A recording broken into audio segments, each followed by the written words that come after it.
ঐকমত্য কমিশনের বৈঠক শেষে একটি ব্রিফিং চলছে, আমরা সরাসরি যুক্ত হচ্ছি সেখানে। ফেব্রুয়ারির প্রথমার্ধে অবশ্যই নির্বাচন অনুষ্ঠান হতে হবে, এটার কোনো বিকল্প নাই। এবং নির্বাচন কোনো কিছুর উপরে কন্ডিশনাল নয়, নির্ভরশীল নয়। সংস্কার এবং বিচার, নির্বাচন এটা পরস্পর একটা মিউচুয়ালি ইন্টারডিপেন্ডেন্ট কোনো বিষয় নয়। নির্বাচন হতেই হবে, সংস্কার চালু থাকবে, বিচার কার্যক্রম অব্যাহত থাকবে। এগুলো কোনোটার উপর কোনোটা নির্ভরশীল নয়। তো সুতরাং নির্বাচন অনুষ্ঠানের বিষয়ে এই জাতিতে যে ঐক্য সৃষ্টি হয়েছে, নির্বাচনের টাইম লাইন ঘোষণা করা হয়েছে, নির্বাচন কমিশন প্রস্তুতি প্রায় সম্পন্ন করেছে।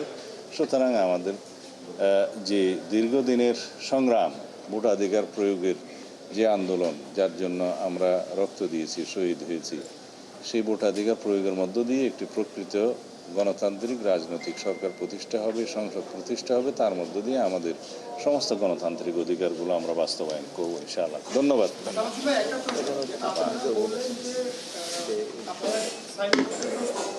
তাহলে যে কমিশনের যে সনদ দেওয়া হয়েছে সেখানে যে বাস্তবায়ন পদ্ধতি সাতটা পদ্ধতির কথা বলেন, সেখানে যে কোর্টে চ্যালেঞ্জ না করার বিষয়ে আপনাদের থেকে অঙ্গীকার নেওয়া চাওয়া হয়েছে, সেই ক্ষেত্রে আপনারা কি একমত? অঙ্গীকার নামা তো এখনো চূড়ান্ত হয়নি, সেই বিষয়ে আলোচনা হবে। ধন্যবাদ। মাননীয় প্রধান উপদেষ্টা দৃঢ়তার সাথে আজকে উচ্চারণ করেছেন, ফেব্রুয়ারির প্রথমার্ধে অতি অবশ্যই নির্বাচন অনুষ্ঠান হতে হবে।